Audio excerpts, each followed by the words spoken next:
In order to access the battery compartment, you must first remove the side trim. This requires a T25 bit. Next, you must remove the driver's side floor mat. This simply lifts out. This exposes the battery compartment cover. If you look closely at this, you can see all you need to do is loosen these up because they're sliders and they're all that way, and there's 4 of them. And there is the compartment. Alright, and now that we have access to the battery compartment, this just lifts off, and there we are. We're going to start with the negative cable first. A 10mm bolt here. We'll pull that off. Okay, that's out. Next, we'll take the red, which is also 10mm. Alright, we should be able to lift that out. And I know right here that this is a fuse box, and it's, I don't know, 4 inches long or something like that. So I'm going to see if we can pull this up. There we go. Alright. I'm going to pull that whole thing out and see if I can just get it. I'd like to get it up on a rubber mat here.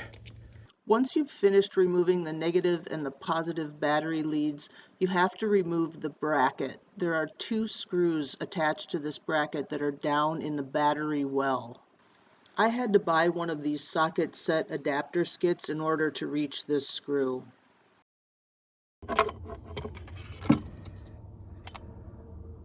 Okay, the battery should come out of there now. It's probably uber heavy, so I'm going to set you down while I lift that out. Here is the battery compartment. Mine actually looks pretty clean. Here's the vent hole, and then there's 2 screws that this bracket fit into. Alright, we've got the battery seated back in there. This is nice and tight. We're ready to put this back in place.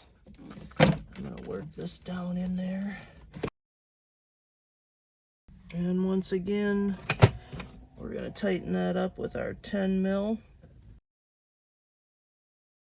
That is nice and snug. Now we'll put the negative back on. While I reconnected the negative terminal, I laid the plastic red cover over the positive battery area just for safety. And now that we have everything all hooked up, we just put this cover back on. There's actually a pin here. If you look at the cover, mine's broken, but it goes into that hole. It's a little tricky to actually get the 2 to meet up. There we go. All right, and now we'll put the cover back on. Get it over all 4 screws, and then slide it up to lock it in place, and then we'll screw the screws back in. And now we are ready to close everything back up. Make sure that you put your piece of flooring back in before you put the final trim piece on. So let's do that. Okay, we've got the flooring back in, and so now we can seat this trim piece. You'll see that it tucks underneath here just a bit. So we can seat that trim piece back on and get our T25 bit back on our driver and put it back together. And we're all set.